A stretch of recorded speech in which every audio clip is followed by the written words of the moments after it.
সাদা বরফে ঢাকা মাইলের পর মাইল এলাকা, চারদিকে কেবল ঘন তুষারের রাজত্ব। উত্তর আমেরিকার উত্তর পূর্ব দিকে অবস্থিত বিশ্বের সবচেয়ে বড় দ্বীপটি আয়তনে ইউরোপের 7 থেকে 8টি দেশের সমান।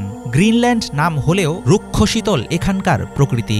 রহস্যময় দ্বীপটির মাটির গভীরে জমা আছে প্রাকৃতিক সম্পদের বিপুল ভাণ্ডার। কৌশলগতভাবে গুরুত্বপূর্ণ অবস্থানে থাকায় দ্বিতীয় বিশ্বযুদ্ধের সময় থেকেই এখানে রয়েছে মার্কিন সামরিক ঘাঁটি।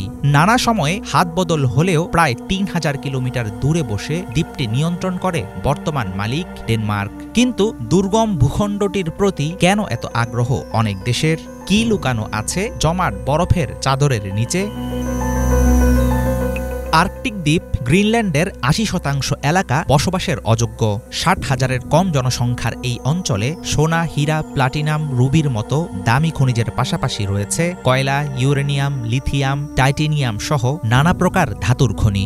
মাটির নিচে রয়েছে মুঠোফোন থেকে শুরু করে ব্যাটারি, বৈদ্যুতিক মোটর, স্মার্টফোন, ইলেকট্রিক কার, ফাইটার জেট, এমআরআই মেশিনের মতো অসংখ্য জিনিসপত্র তৈরিতে অত্যন্ত প্রয়োজনীয় বিরল ধাতুর বিপুল মজুদ। বিলিয়ন বিলিয়ন ব্যারেল তেল ও প্রাকৃতিক গ্যাসের উপর বসে থাকা বিশাল ভূখণ্ডের দিকে সে কারণেই পড়েছে লোভী শকুনের নজর। বিশ্লেষকদের ধারণা, করকরে ডলার কিংবা অস্ত্রের জোরে অচিরেই বদলাবে না গ্রিনল্যান্ডের মালিকানা।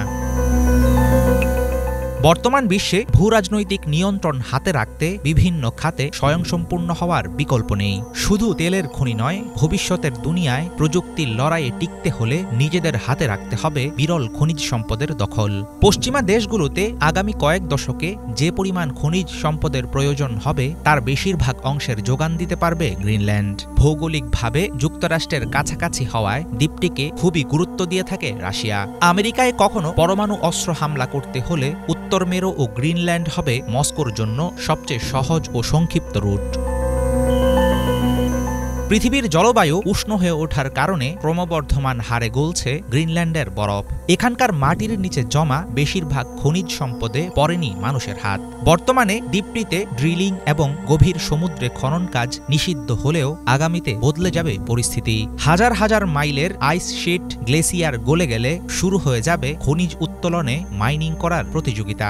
বরফ গলে নতুন নতুন যাতায়াতের পথ তৈরি হলে বুম করবে আর্কটিক অঞ্চলের কৌশলগত গুরুত্ব।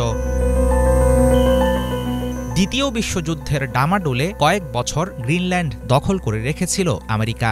1945 সালে আইল্যান্ডটি ফিরে পায় পুরনো মালিক ডেনমার্ক। 1946 সালে বিপুল অর্থ খরচ করে গ্রিনল্যান্ড কিনতে চেয়েছিল যুক্তরাষ্ট্র। তখন ব্যর্থ হলেও নানা সময়ে শোনা গেছে ভূখণ্ডটি কবজায় নেয়ার হুমকি ও গুঞ্জন।